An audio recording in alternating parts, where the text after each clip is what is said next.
Radhe Radhe everyone, আর সকলকে মহাষ্টমীর অনেক অনেক শুভেচ্ছা। আজ যেহেতু মহাষ্টমী, তাই আমি সকাল সকাল ঘুম থেকে উঠে পড়েছি। এখন প্রায় 5টার মতো বাজে। ছাদে এসে দেখি হালকা হালকা কুয়াশাও লাগিয়েছে।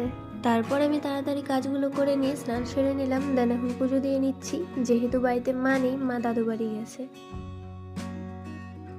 পুজো শেষ করে আমি তাড়াতাড়ি প্রসাদের থালটা গুছিয়ে শিবমকে দিয়ে এলাম, কারণ আমি এখনো রেডি হইনি আর পুজো কিছুক্ষণেই আরম্ভ হয়ে যাবে, তাই শিবম গিয়ে প্রসাদটা দিয়ে আসবে।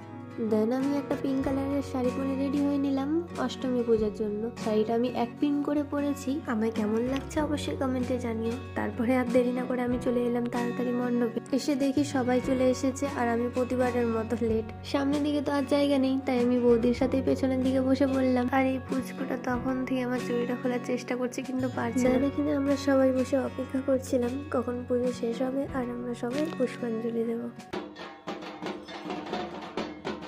পুজো এখন প্রায় শেষের দিকে।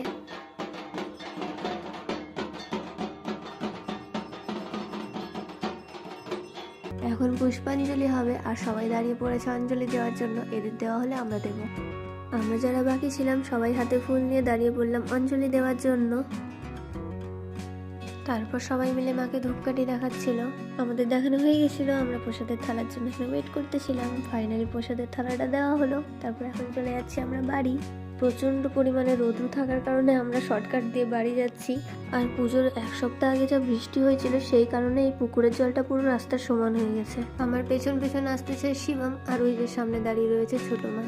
আজকের জন্য এতটুকুই। দেখা হবে পরের ব্লগে। তোমরা অষ্টমীতে কেমন এনজয় করলে অবশ্যই কমেন্টে জানিও। ভালো থাকবে সবাই, বাই।